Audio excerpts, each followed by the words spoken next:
Hello everyone, আজ আমরা যে টপিকটা পড়বো তার নাম হচ্ছে বাষ্পমোচন। তো বাষ্পমোচন জানার আগে প্রথমে আমাদের জানতে হবে যে উদ্ভিদ বেঁচে থাকার জন্য, তার শারীরবৃত্তীয় কাজ চালানোর জন্য, এরকম খুব সোজা কথায় খাবার তৈরি করার জন্য জলের প্রয়োজন হয়। তো উদ্ভিদ সেই জলটা কোথা থেকে পায়? তো আমরা সবাই জানি যে আমাদের চারপাশের যে উদ্ভিদগুলো স্থলজ উদ্ভিদ, তারা মেনলি জলটা কোথা থেকে পায়, সেটা হচ্ছে মাটি থেকে পায়।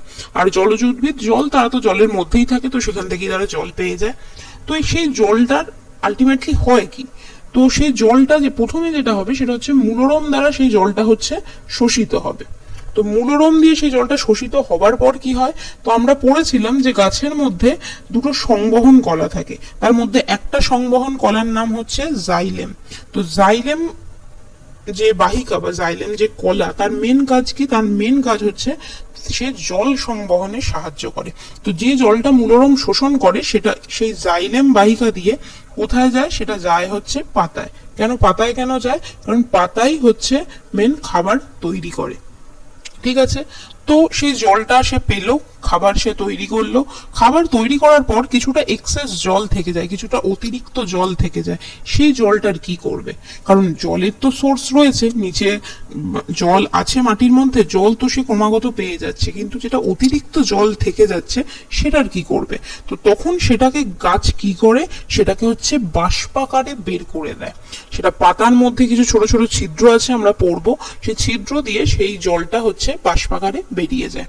তো এই যে পদ্ধতিতে কি হয়, যে উদ্ভিদ দেহের প্রয়োজনের অতিরিক্ত জল বাষ্পের আকারে বাতাসে বা বাইরে নির্গত হয়, তাকে বলা হয় বাষ্পমোচন। বাষ্প বাষ্পাকারে বেরিয়ে যাচ্ছে, কে বেরোবে? জল। মোচন হচ্ছে মুক্তি, সেটা বেরিয়ে যাওয়া। ঠিক আছে, বাষ্পমোচনের একটা নাম আছে, সেই নামটা হচ্ছে প্রস্বেদন। বলা যায় না পরীক্ষা যদি কখনো দিয়ে দেয় যে প্রস্বেদনের ভূমিকা লেখো, তো প্রস্বেদন হচ্ছে বাষ্পমোচনের আর একটা নাম।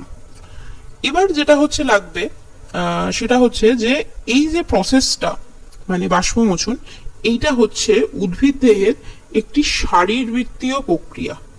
শারীরবৃত্তীয় প্রক্রিয়া মানে কি? শারীরবৃত্তীয় প্রক্রিয়া মানে এমন প্রক্রিয়া যেই প্রক্রিয়াটা না হলে উদ্ভিদ দেহ বা যে কোনো দেহ, ধরো আমাদের শারীরবৃত্তীয় প্রক্রিয়া কি, যেরকম হচ্ছে রেচন, শ্বসন, পুষ্টি, সেসব জিনিস যদি আমাদের শরীরে না হয় তাহলে আমাদের শরীর থাকবে না টিকে। আমাদের শরীরের সচল থাকার জন্য ওই প্রক্রিয়াগুলো দরকার। ঠিক তেমন ভাবে উদ্ভিদ দেহ যদি অতিরিক্ত জল না বেরিয়ে যায়, তাহলে উদ্ভিদ দেহ আস্তে আস্তে হচ্ছে তার মধ্যেও বিভিন্ন রকম সমস্যা দেখতে পাওয়া যাবে। তাই জন্য এই বাষ্পমোচনকে বলা হয় শারীরবৃত্তীয় প্রক্রিয়া। তো এই কথাটা বলার পেছনে একটা কারণ আছে।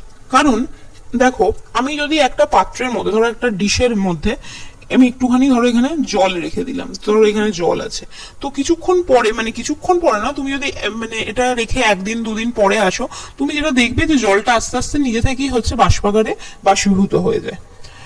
কারণ কি? কারণ চারপাশে আমাদের যে কন্ডিশন আছে সেটা যদি গরম হয়, তাহলে কি হবে, সেই জলটা বা আমি যদি ওইখানে হাওয়া করতে থাকি, তাহলে জলটা খুব তাড়াতাড়ি হচ্ছে বাষ্পীভূত হয়ে যায়। তো আমি কি তাহলে এই পদ্ধতিটাকে বলতে পারবো যে এটাকেও বাষ্পমোচন বলে, যে আমি যদি একটা প্লেটের মধ্যে বা কাপের মধ্যে জল নিই, সেই জলটাও ধীরে ধীরে বাষ্পীভূত হয়। তো আমি কি সেটাকে বাষ্পমোচন বলতে পারবো? তো উত্তর হবে না, বলতে পারবো না। কেন বলতে পারবো না? তো পরীক্ষায় যেটা আসে মেনলি সেটা হচ্ছে এই বাষ্পমোচন, আর ওইদিকে ওই যে প্রসেসটা, ওটাকে বলে হচ্ছে বাষ্পীভবন। তো এই বাষ্পীভবন আর বাষ্পমোচনের পার্থক্য আসে, এটা আসে। আর কখনো কখনো পরীক্ষা এটা দেয় যে কেন বাষ্পীভবনকে বাষ্পমোচন বলা যায় না, বা তোমাকে বলবে বাষ্পমোচনকে কি বাষ্পীভবন বলা যায়, ব্যাখ্যা করো। ঠিক আছে, তো বাষ্পমোচন প্রক্রিয়াটা আমি একটু আগেই কি বললাম, যে এটা হচ্ছে শারীরবৃত্তীয় প্রক্রিয়া। কিন্তু তুমি ধরো যে তুমি যদি একটা থালার মধ্যে জল রেখে দিলে সেই জলটা বাষ্পীভূত হলো, তাহলে সেটা কি আমার শরীরের সাথে কোনো রিলেশন রয়েছে? তার আমি বাষ্পীভবনকে শারীরবৃত্তীয় প্রক্রিয়া বলতে পারবো না। তাই ওকে আমি কি প্রক্রিয়া বলবো? ওকে আমি বলবো হচ্ছে ভৌত প্রক্রিয়া।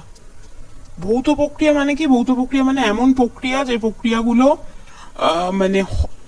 প্রক্রিয়া হয়ে গেলে সেই প্রক্রিয়াটাকে আমি আবার আগের অবস্থাতে ফিরিয়ে আনতে পারবো।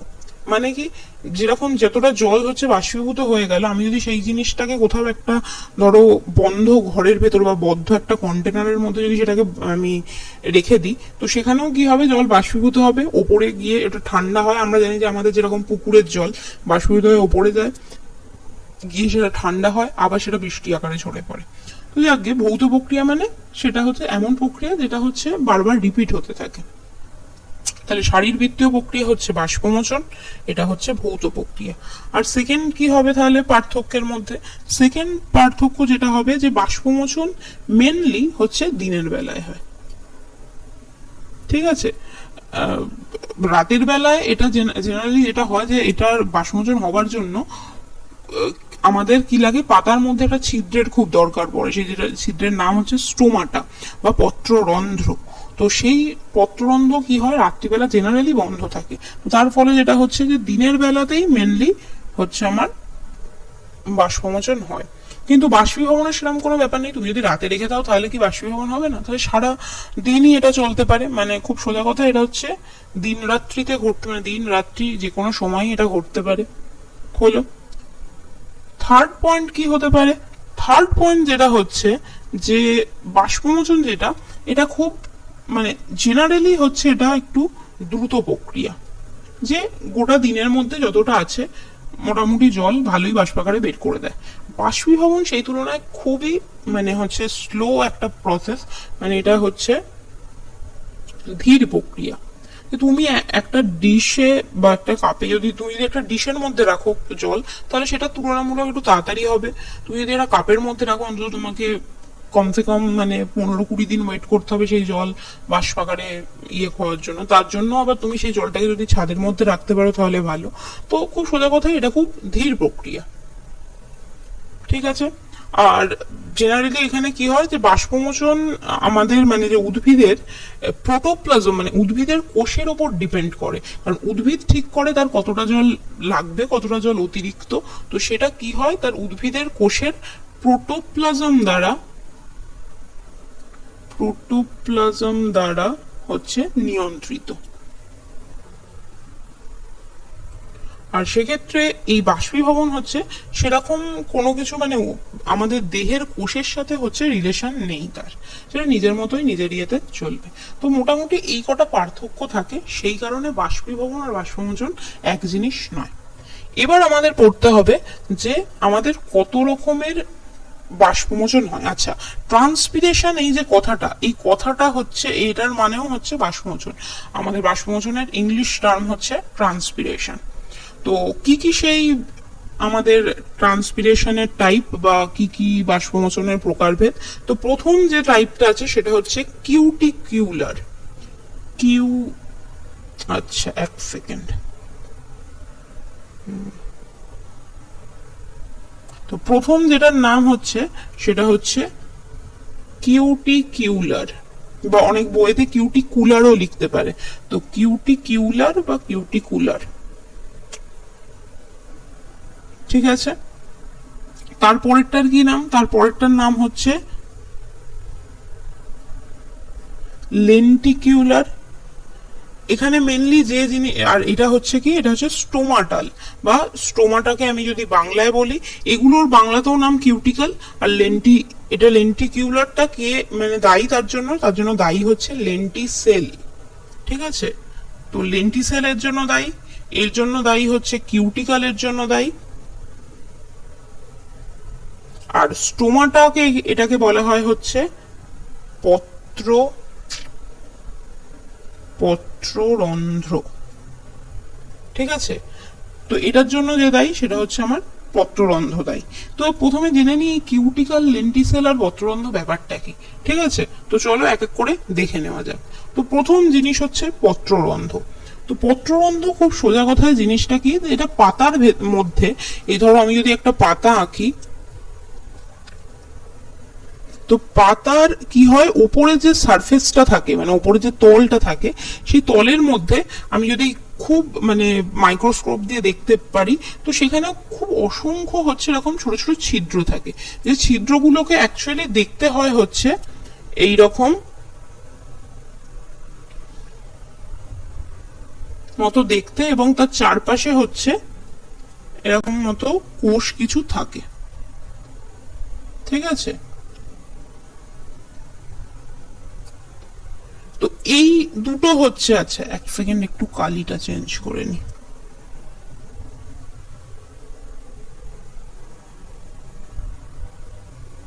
তো এই যে মাঝখানে যেটা আঁকলাম এইটাকে বলা হয় হচ্ছে গার্ড সেল। আর গার্ড সেলের মানে বাংলায় যেটাকে এটাকে বলে সেটাকে বলে হচ্ছে রক্ষী কোষ। ঠিক আছে, এই যে জিনিসটা এটাকে বলে হচ্ছে রক্ষী কোষ। রক্ষী কোষের মধ্যে কি থাকে, এই যে আমার পাশে এখানে যে ছবিটা রয়েছে সেই ছবিটা যদি ভালো করে দেখতে, এখানে আমার নিউক্লিয়াসও থাকে, এর মধ্যে আমার ভ্যাকুওলও থাকে, আমার এর মধ্যে বিভিন্ন রকমের বাকি সব যা জিনিসপত্র সেগুলোও হচ্ছে থাকে। আর তার চারপাশে এখানে যে কোষগুলো থাকে এই কোষগুলোকে বলা হয় হচ্ছে সম্পূরক কোষ। সম্পূরক কোষ, বা এটার আরো একটা নাম আছে, সেটাকে বলা হয় হচ্ছে সাহায্যকারী কোষ। ঠিক আছে, কারণ ওটা গার্ড সেলকে ঘিরে থাকে, ওকে সাহায্য করে মানে গার্ড সেলের কাজ করতে, বা মানে আমার মানে পত্ররন্ধ্রের কাজ করতে। এবার ব্যাপারটা কি, দুটো গার্ড সেল নিয়ে আমার মেনলি হচ্ছে পত্ররন্ধ্র তৈরি হয়। এক সেকেন্ড,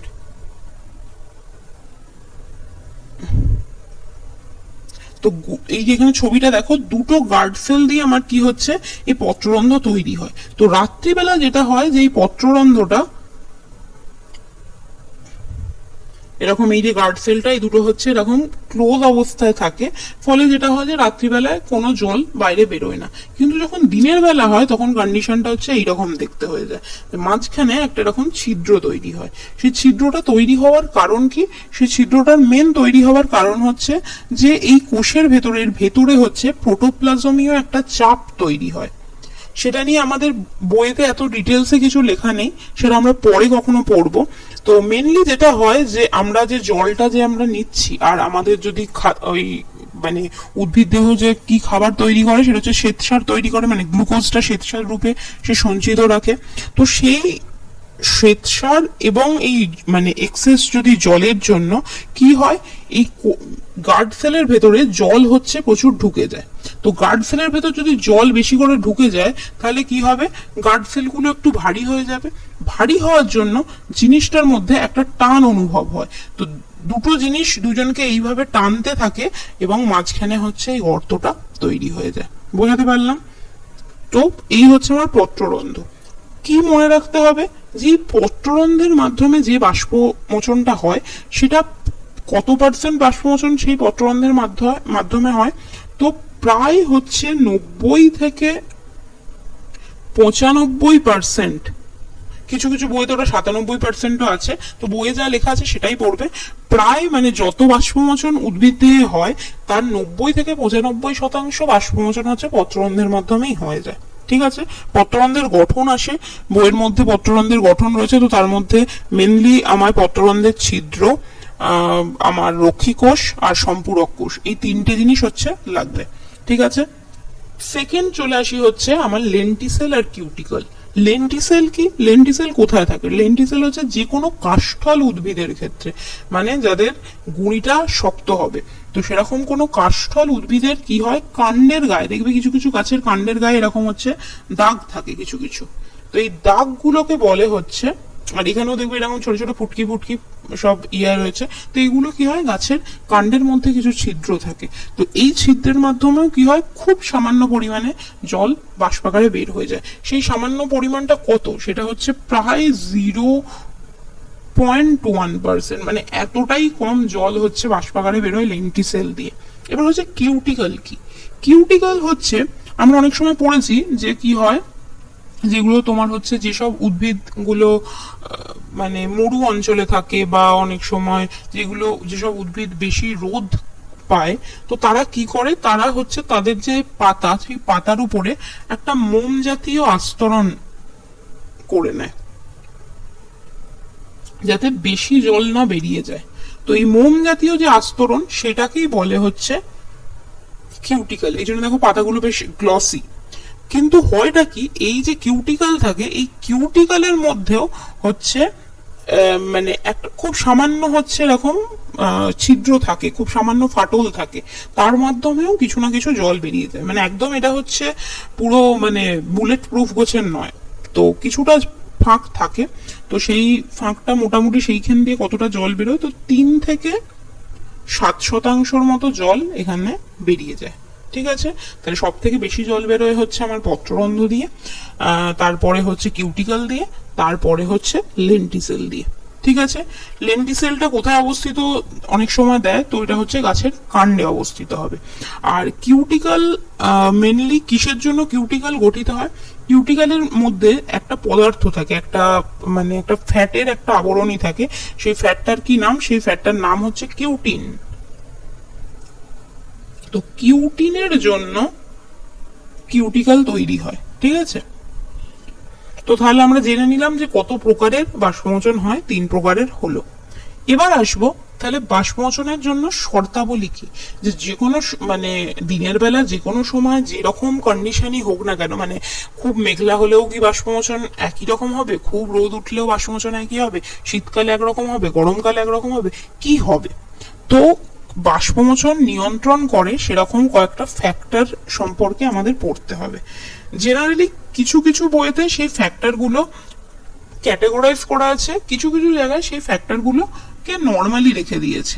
তো আমি জিনিসটাকে একটু ক্যাটেগরাইজ করেই পড়ছি, কারণ অনেক সময় পরীক্ষায় একটুখানি ঘুরিয়ে প্রশ্ন দেয় যে বাষ্পমোচনের 2টি বাহ্যিক শর্তাবলীর নাম লেখো, বা বাষ্পমোচনের 2টি অভ্যন্তরীণ শর্তাবলীর নাম লেখো। তো আমি বললাম যেহেতু তোমরা বুঝেই গেছো যে শর্তাবলীর মধ্যে 2টো ভাগ আছে, একটা হচ্ছে বাহ্যিক শর্তাবলী, একটা হচ্ছে অভ্যন্তরীণ শর্তাবলী। মানে এমন কিছু শর্তাবলী আছে যেটা গাছের হাতে নয়, গাছের হাতে নেই, সেটা বাইরের পরিবেশের উপর ডিপেন্ড করছে। যেমন শীত হবে কি গ্রীষ্ম হবে, আকাশে সূর্য থাকবে কি থাকবে না, সেটা গাছের হাতে নেই। তো সেই শর্তাবলীগুলো হচ্ছে বাহ্যিক শর্তাবলী। আর অভ্যন্তরীণ শর্তাবলী মানে কি, সেটা গাছের নিজস্ব শর্তাবলী, গাছ নিজেকে সেইভাবে মডিফাই করতে পারে। তো সেরকম শর্তাবলীর নামগুলো এবং সেই শর্তাবলীতে কি কি হয়, তো সেগুলো একটুখানি আমরা দেখে নিই। আচ্ছা, একটু লাল কালিতেই যাই, কালারটা বেশি ভালো। আচ্ছা, তো বাহ্যিক শর্তাবলীর মধ্যে সবার প্রথমে যেটা পড়ে সেটা হচ্ছে উষ্ণতা।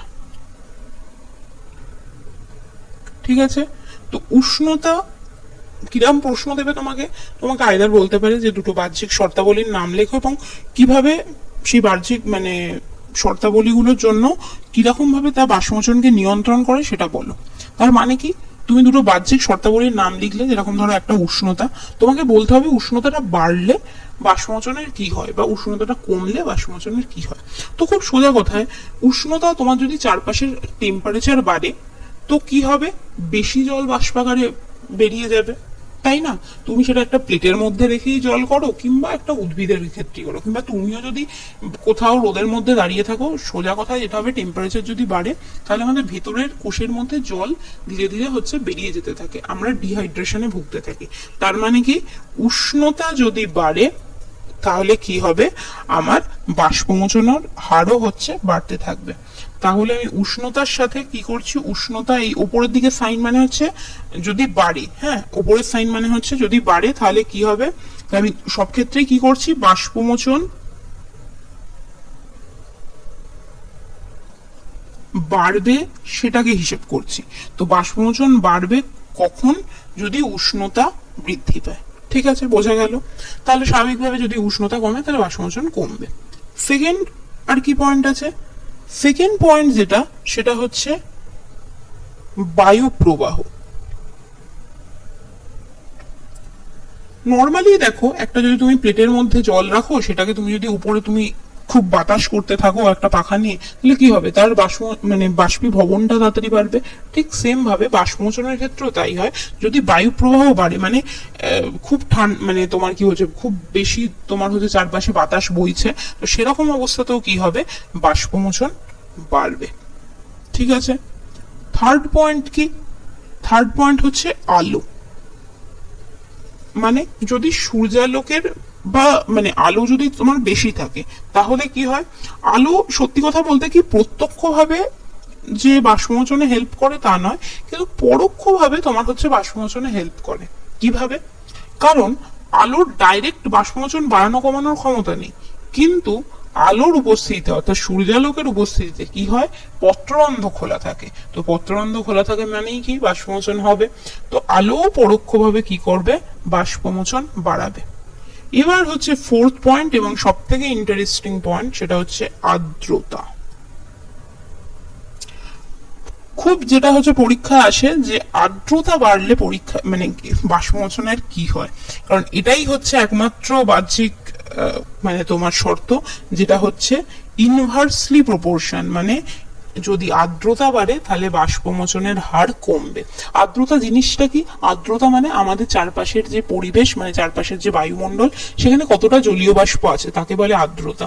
মানে কি, মানে যদি বেশি জলীয় বাষ্প থাকে তাহলে ওয়েদারটা একটু স্যাঁতস্যাঁতে হয়। আমাদের শীতকালে কি হয়, জলীয় বাষ্প কম থাকে, তাই হচ্ছে শুষ্ক থাকে। আর বর্ষাকালে জলীয় বাষ্প সব থেকে বেশি থাকে।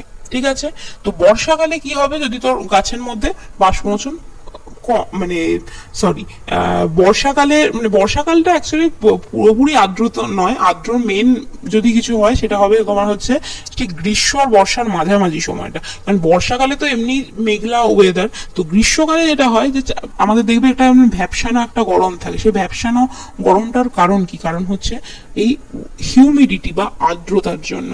কারণ বাতাসে জলীয় বাষ্প প্রচুর থাকে, কারণ গরমকাল, মানে পুকুর নদী থেকে হু হু করে জল জলীয় বাষ্প হচ্ছে, তো জলীয় বাষ্পের পরিমাণ অনেক বেশি থাকে। তো মেনলি গরমকালটা হচ্ছে আমাদের আর্দ্রতা যেটা হয় যে এর ক্ষেত্রে সেরকম ভাবে হচ্ছে ওটা বেশি থাকে। তো এখানে যেটা হয় যে যখন আমাদের মানে বায়ুতে আর্দ্রতাটা হচ্ছে বেশি থাকবে, অর্থাৎ জলীয় বাষ্পের পরিমাণ যদি বেড়ে যায় হঠাৎ করে, তাহলে কি হবে, হচ্ছে প্রস্বেদনের হার হচ্ছে কমে যায়। তো ওই জন্য কি হয় যে বর্ষাকালে বা তোমার বর্ষার শুরুর সময় তখন কি হবে, প্রস্বেদন কম হয়। ঠিক আছে, তাই বর্ষাকালে কি হচ্ছে, বাষ্পমোচন কম হয়। শীতকালে বা একদম শুকনো যে আমাদের যে গ্রীষ্মকালটা থাকে, শুষ্ক গ্রীষ্মকাল, তখন কি হয়, আমার বাষ্পমোচন বেশি হয়। একটা প্রশ্ন মাঝে মাঝে মানে দিলেও দিতে পারে যে বর্ষাকালে কেন বাষ্পমোচন কম হয়, তো মেনলি যেটা হচ্ছে ফ্যাক্টর সেটা হচ্ছে আর্দ্রতার জন্য। আর বর্ষাকালে যেহেতু মেঘলাও থাকে, আলোও কম থাকে। ঠিক আছে, এবার হচ্ছে অভ্যন্তরীণ ফ্যাক্টর গুলো কি কি। তো অভ্যন্তরীণ ফ্যাক্টর প্রথম যেটা হচ্ছে সেটা হচ্ছে পাতার আকার। দেখো, যদি তোমার পাতাটা ছোট হয়, মানে পাতা যদি সরু হয়, তাহলে কি হবে, এর মধ্যে আর কত মানে ধরো কিছুটা এখানের মধ্যে তোমার পত্ররন্ধ্র রয়েছে। যদি তোমার পাতা চ্যাপ্টা হয় তাহলে কি হবে, তার মধ্যে তোমার পত্ররন্ধ্রের পরিমাণ অনেক বেশি হবে। তো তার মানে পাতার আকার বা পাতার গঠনের ওপর কি হয়, হচ্ছে বাষ্পমোচনের হার কম বেশি ডিপেন্ড করে। সেকেন্ড কি, পাতার মধ্যে যদি কিউটিকল থাকে কি থাকে না। তো কিউটিকল থাকলে কি হবে, বাষ্পমোচনটা একটু কম হবে। কিউটিকল যদি না থাকে, বাষ্পমোচনটা একটু তাড়াতাড়ি হবে। ঠিক আছে, আর কি, পাতার একটা গঠন হয়। গঠন বলতে এখানে এটা যেটা মেনলি এটা হচ্ছে আকারের জন্য। গঠন মানে আমরা যেগুলো মরু অঞ্চলের যে উদ্ভিদ দেখি, সেই উদ্ভিদের কি হয়, সেই উদ্ভিদের মানে যেটা কাণ্ডর গায়ে, এই ধরো মরু অঞ্চলের উদ্ভিদ, তার গায়ে কি হয়, এরকম কাঁটার মতো তোমার হচ্ছে ইয়ে থাকে, যেরকম ফণি মনসার গায়ে থাকে। তো তাদের পাতাগুলোই কি হয়, কাঁটায় রূপান্তরিত হয়। তো একটা কাঁটার মধ্যে আর কতটা হচ্ছে পত্ররন্ধ্র থাকবে, তারা মেনলি এটাকে কাঁটায় রূপান্তরিত করেছে এই কারণেই, যাতে হচ্ছে বেশি জল না বাষ্পীভূত হয়ে যায়। তো পাতার গঠনটাও হচ্ছে একটা ডিপেন্ড করছে। বোঝাতে পারলাম?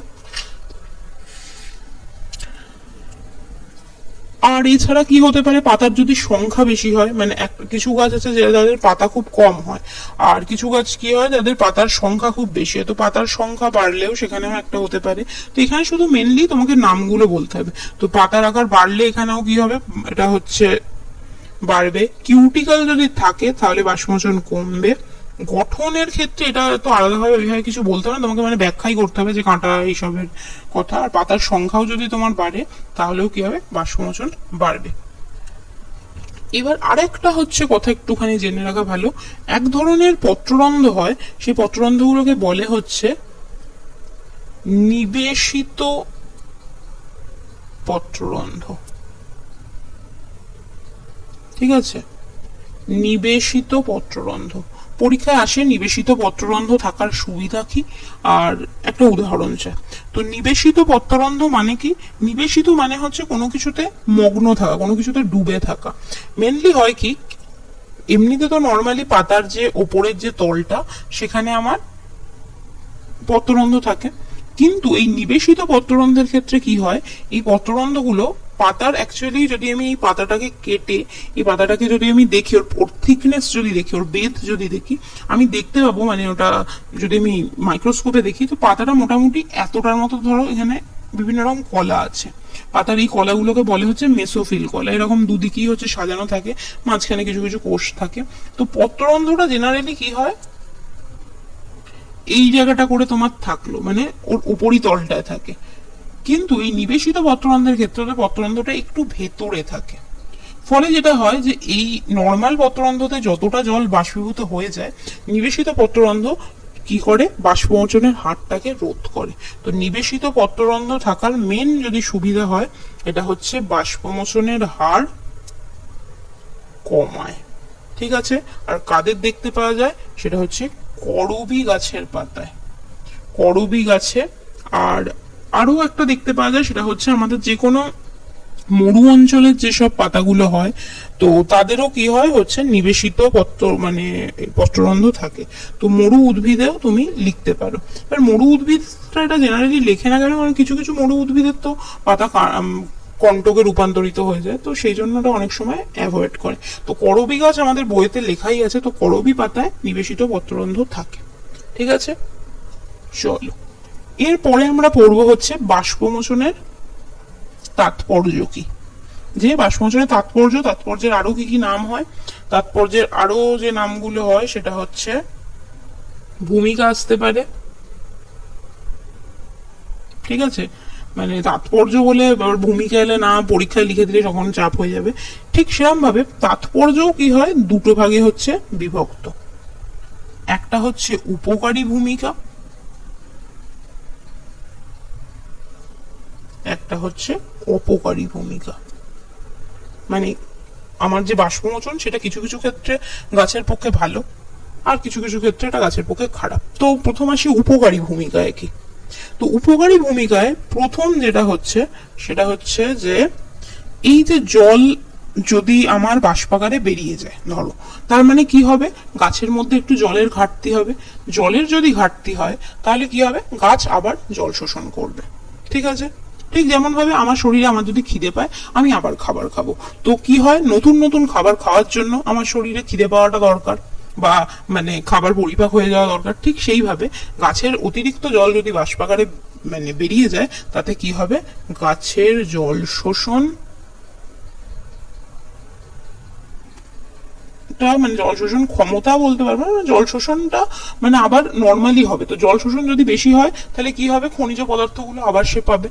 ঠিক আছে, আর কি হয়, সেকেন্ড যেটা হয় হচ্ছে যে রসের উৎস্রোত হয়। এই একটা টার্ম আছে, এই টার্মটা আমরা এখনো পাবো। আর এই টার্মটা মেনলি আমরা পাবো হচ্ছে আমাদের পরে যে পরিবহন বলে চ্যাপ্টারটা আছে সেখানে, মানে চ্যাপ্টার নয়, মানে চ্যাপ্টারের ভাগ, সেখানে আমরা পাবো। তো রসের উৎস্রোত মানে কি, উৎস্রোত মানে হচ্ছে উপর দিকে স্রোত যাওয়া। ঠিক আছে, আর রস বলতে এখানে কি বোঝানো হয়েছে, এখানে হচ্ছে রস বলতে যেটাকে বোঝানো হয়েছে সেটা হচ্ছে জল প্লাস খনিজ লবণ। কি হয়, যত আমার সালোক সংশ্লেষ বাষ্পমোচন হবে, কি হবে, জল বেরিয়ে গেল। তো জল বেরিয়ে যাওয়া মানে নিচে থেকে জল আর প্লাস খনিজ লবণটা মূলরম শোষণ করলো। মূলরম শোষণ করলেই তো হবে না, মূলরম সেটাকে কি করবে, জাইলেমের মাধ্যমে সেটাকে পাতায় পৌঁছে দেবে। তো এই যে পাতায় পৌঁছে দিতে গেলে জলকে কোথায় উঠতে হবে, উপরের দিকে উঠতে হবে। একেই বলছে হচ্ছে রসের উৎস্রোত। তো খুব সোজা কথায় বাষ্পমোচনের জন্য জাইলেমের মধ্যে একটা শূন্যস্থানের সৃষ্টি হয়। সেই শূন্যস্থান পূরণ করার জন্য কি হয়, জাইলেম বাহিকা দিয়ে মৃত্তিকার খনিজ ও লবণ মিশ্রিত জল সেটা হচ্ছে ঊর্ধ্বমুখে প্রবাহিত হয়। একে রসের উৎস্রোত বলে। ঠিক আছে, বোঝাতে পারলাম। সেকেন্ড কি হলো, যে যত তোমার জল শরীর থেকে বেরোতে থাকবে তত কি হবে, একটা কুলিং এফেক্ট তৈরি হবে, একটা মানে উষ্ণতা হ্রাস হবে চারিদিকে। তো গাছেরও যত কি হবে, আমরা সেই মানে ছোটবেলার একটা চ্যাপ্টারে পড়েছিলাম না, লিনতাপ, তো সেখানেও কি হয় যে বাষ্পাকারে জিনিসটা বেরিয়ে যায় বলে, এই যে ধরো আমার গায়ের উপর আমি যদি একটুখানি জল দিয়ে দিই, তো এবার আমি যদি পাখার তলায় বসি তাহলে কি হবে, জলটা বাষ্পীভূত হয়ে গেল আর আমার শরীরটা কি হয়, ঠান্ডা হয়। ঠিক সেম ভাবে উদ্ভিদের ক্ষেত্রেও কি হয়, এই যে অতিরিক্ত জল যে বাষ্পাকারে বেরিয়ে যায় সেটা কি করে, উদ্ভিদের মানে উষ্ণতা হ্রাস করে, যেটা একদিকে ভালো। আর কি, ধরো তোমার যদি কোষের মধ্যে বেশি জল থাকে তাহলে কি হবে, এই ধরো কোষের ভেতরে প্রচুর জল আছে, তো সেই জলটা কি করবে, বাইরের দিকে ঠেলে চাপ দেবে, যেরকম বেলুনের ভেতর তুমি যদি জল ভরো তো সেটা বাইরের দিকে চাপ দেবে, তো একটা সময় কি হবে, সেটা ফেটে যাবে। তাই জন্য কি হয়, এই কোষের ভেতরে যদি আমার অতিরিক্ত জল থাকে সেটাও কি করবে, কোষের মধ্যে চাপ দেবে, উদ্ভিদ কোষে। তো সেই চাপটাকে বজায় রাখার জন্য কি হয়, হচ্ছে অতিরিক্ত জলের বাষ্পমোচন হয়ে যাওয়াটা দরকারি। তাহলে 4 নম্বর পয়েন্ট যেটা, সেটা হচ্ছে রসস্ফীতি। রস মানে কি বললাম, যে রস মানে হচ্ছে জল আর খনিজ লবণ। তো সেই রসস্ফীতি জনিত চাপ বজায় রাখা, মানে না থাকলেও সমস্যা আবার থাকলেও সমস্যা, তো জিনিসটাকে মেনটেন রাখতে বা বজায় রাখতে হচ্ছে সাহায্য করে। ঠিক আছে, গেল। আর আরেকটা কি, যেটা হচ্ছে যে প্রয়োজনের অতিরিক্ত জল বাষ্পমোচনের আকারে যে বেরিয়ে যাচ্ছে, এটা কিছুটা পরিমাণ মানে গাছের কি বলতে পারি, এটা হচ্ছে গাছের কিছুটা রিচন কার্যেও হেল্প করছে। ঠিক আছে, এটা সেরকম ইম্পর্টেন্ট নয়, মেনলি এই 4টেই হচ্ছে ইম্পর্টেন্ট। এবার মেন যেটা হচ্ছে সেটা হচ্ছে অপকারী ভূমিকা। ঠিক আছে, অপকারী ভূমিকা কি, অপকারী ভূমিকা একটাই মানে মেনলি সেটা হচ্ছে জল যদি বেশি বেরিয়ে যায় সোজা কথা যে কোনো কোষ থেকে, তাহলে কি হয়ে যাবে, সেই কোষটা হচ্ছে শুকিয়ে যেতে থাকবে আস্তে আস্তে। ঠিক একইভাবে গাছের পাতা থেকে যদি জল ওরকম বেরিয়ে যেতে থাকে এবং সেটা যদি আমি ঠিকঠাক ভাবে না আটকাতে পারা যায়, তাহলে কি হবে, রসস্ফীতিজনিত চাপ কমে যাবে। এখানে রসস্ফীতিজনিত চাপটা খুব কমে গেলে যেটা হবে, যে গাছের যে পাতাগুলো সেগুলো ক্রমশ নেতিয়ে পড়বে। তো গাছের পাতা নেতিয়ে পড়ে, তো গাছের পাতার এই নেতিয়ে পড়াকে কি বলে, একে বলে হচ্ছে উইল্টিং। উইল্টিং লয়ের সাথে টও করে দিতে পারো, কোনো ব্যাপার নয়। তো উইল্টিং এর ইংলিশ হচ্ছে এই, উইল্টিং এর একটা বাংলা আছে, মানে উইল্টিং তো কথাটা আমি ইংলিশটাকেই লিখে দিলাম, উইল্টিং এর বাংলাটাও জেনে রাখো কারণ পরীক্ষায় আসতে পারে, সেটা হচ্ছে অবনমন। নমন মানে কোনো কিছু, অবনমন মানে নেতিয়ে পড়া বা ঝুলে পড়া। তো সোজা কথায় যদি গাছের থেকে বেশি জল বেরিয়ে যায় তাহলে কি হবে, গাছের পাতাগুলো হচ্ছে নেতিয়ে পড়বে। একে কি বলে, একে বলে হচ্ছে অবনমন বা উইল্টিং। ঠিক আছে, বোঝাতে পারলাম। তো এই হচ্ছে মেনলি গাছের মানে বাষ্পমোচনের তাৎপর্য, ভূমিকা, কিছু বেনিফিশিয়াল ভূমিকা, উপকারী ভূমিকা, কিছু অপকারী ভূমিকা। এই অবনমন বা উইল্টিং এটা যদি খুব অনেক দিন ধরে চলতে থাকে, মানে গাছ যদি নেতিয়ে পড়েই আছে, আমি যদি জল না দিই তাহলে কি হবে, দেখবে গাছের, তোমার বাড়িতে যদি তুমি জল না দাও কোনো টবের গাছের মধ্যে, তাহলে কি হবে, তার পাতাগুলো ক্রমশ ঝিমিয়ে পড়তে থাকে। এবং তুমি যদি জল নাই দাও ধরো প্রায় 1 সপ্তাহের মতো, তাহলে দেখবে গাছের পাতাগুলো আস্তে আস্তে হলুদ হয়ে হয়ে ঝরে পড়ে যাচ্ছে। সোজা কথায় যেটা, যে গাছটা আস্তে আস্তে মারা যেতে পারে। কারণ কি, বাষ্পমোচন তো তার মতো হয়ে যাচ্ছে কিন্তু তুমি জল দিচ্ছ না, তো ফলে সে জল পাচ্ছে না। ঠিক আছে, বোঝাতে পারলাম। তো এই গেল উপকারী আর অপকারী ভূমিকা। ঠিক সেম কারণে একটা প্রশ্ন আসে যে বাষ্পমোচনকে ওই জন্য কি বলা হয়, যে প্রয়োজনীয় ক্ষতিকারক প্রক্রিয়া বলা হয়। ঠিক আছে, তো তোমাকে প্রশ্ন দেবে যে বাষ্পমোচনকে প্রয়োজনীয় ক্ষতিকারক প্রক্রিয়া বলার কারণ কি। তো প্রথমে তোমাকে এখানে কি লিখতে হবে, তোমাকে লিখতে হবে প্রয়োজনীয় মানে কি, কি মানে এটা দরকারি কেন, তাহলে ওর যে যেগুলো গুরুত্বপূর্ণ যে ভূমিকাগুলো আছে, মানে যেগুলো ওর উপকারী ভূমিকা আছে, তোমাকে প্রথমে সেটা লিখতে হবে। যে যদি বাষ্পমোচন না হয় তাহলে কি হবে, যে উদ্ভিদ জীবনে এই মানে খাদ্যবস্তুর ঠিকঠাক চলাচল হবে না, উদ্ভিদ ঠান্ডা থাকতে পারবে না, তার রসস্ফীতি জনিত যে চাপটা সেটা ব্যাহত হবে। তো প্রথমে তোমাকে এই কথাগুলো বলতে হবে। কিন্তু তারপরে একটা তোমাকে ওই মাঝখানে একটা কিন্তু ঢোকাতে হবে। কিন্তু কি হয় যে অধিক বাষ্পমোচনের ফলে কি হবে, গাছের বৃদ্ধি ব্যাহত হবে এবং গাছের পাতাগুলি ক্রমশ হচ্ছে নেতিয়ে পড়বে, যাকে বলে হচ্ছে উইল্টিং।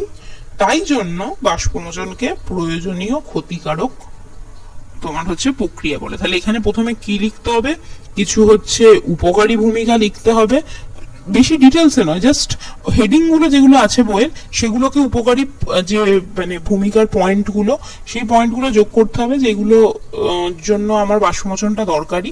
কিন্তু মাঝখানে একটা কিন্তু থাকবে, আগে সবসময় উপকারী, আগে ক্ষতিকারক বলে দিয়ে তারপর প্রয়োজনীয়, আচ্ছা তাতেও চলবে, অসুবিধা কিছু নেই। তারপরে যেটা হবে তোমাকে হচ্ছে অপকারী কয়েকটা ভূমিকা লিখতে হবে। অপকারীর মেন একটাই ভূমিকা আছে, সেটা হচ্ছে যে অবনমন হয়ে আস্তে আস্তে গাছটা মরে যাবে, সেই কারণে কি বলা হবে, বাষ্পমোচনকে প্রয়োজনীয় ক্ষতিকারক বলা হবে।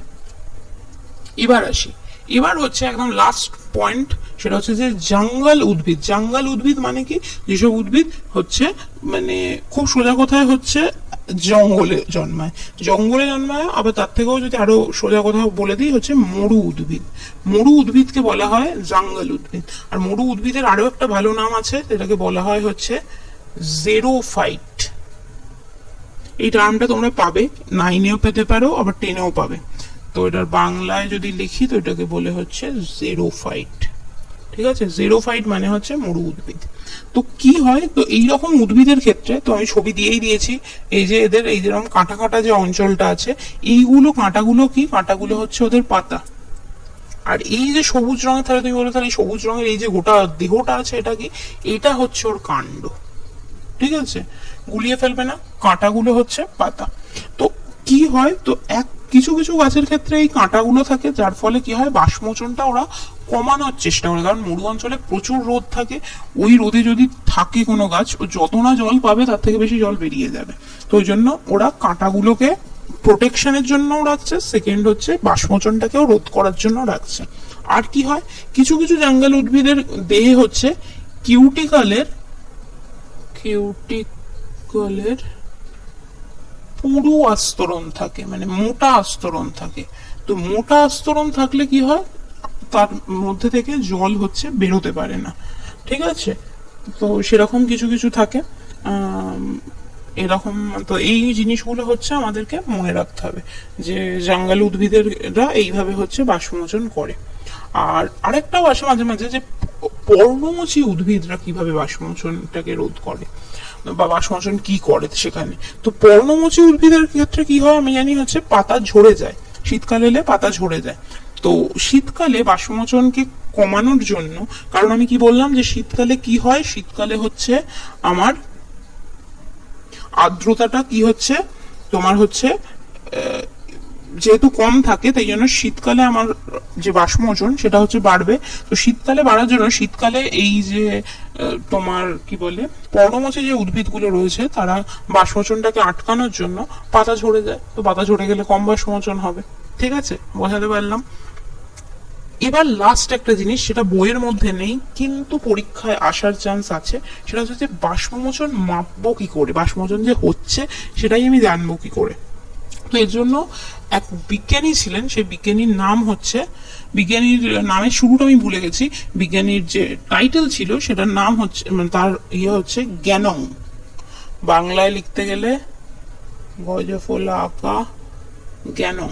ঠিক আছে, তো এই জ্ঞানং ভদ্রলোক তিনি কি করেছেন, একটা যন্ত্র আবিষ্কার করেছিলেন। এই সেই যন্ত্রটাকে বলছে হচ্ছে পোটোমিটার। ঠিক আছে, তো তোমাকে যদি বলে যে কোন যন্ত্রের সাহায্যে বাষ্পমোচন মানে পরিমাপ করা হয়, তো তোমাকে লিখতে হবে জ্ঞানং এর পোটোমিটার। জ্ঞানং ভদ্রলোকের নাম, জ্ঞানং এর পোটোমিটার। ঠিক আছে, তো এই হচ্ছে পোটোমিটার যন্ত্র।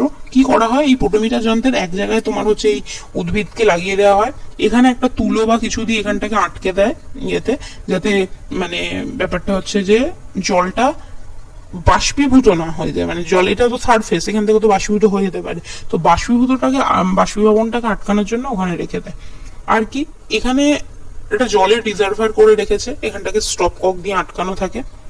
এখানে হচ্ছে একটা জলের এখানেও একটা স্টোরেজ রয়েছে।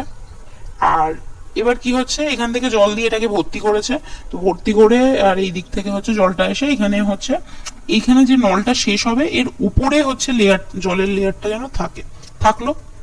এবার কি করবো, এই স্টপককটাকে বন্ধ করে দেবো। স্টপককটাকে বন্ধ করলেই এবার কি গাছের ক্ষেত্রে কি, গাছ তো অতিরিক্ত জলটাকে তো পাতা দিয়ে তো বার করে দেবে, তাহলে পাতা দিয়ে বার করে দিলেই কি বললাম, নতুন জল শোষণ হবে। তো নতুন জল শোষণ হওয়া মানে এখান থেকে কি হবে, জল উপরে উঠবে। তো জল যে উঠবে এখানে কি করা হয়, একটা হচ্ছে বাবল।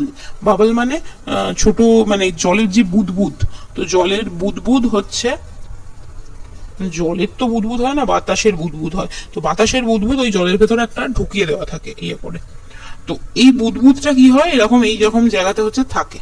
এবার যত জল যদি ও টানে তাহলে কি হবে, বুদবুদটাও ক্রমশ এইদিকে সরতে থাকবে, তাই না?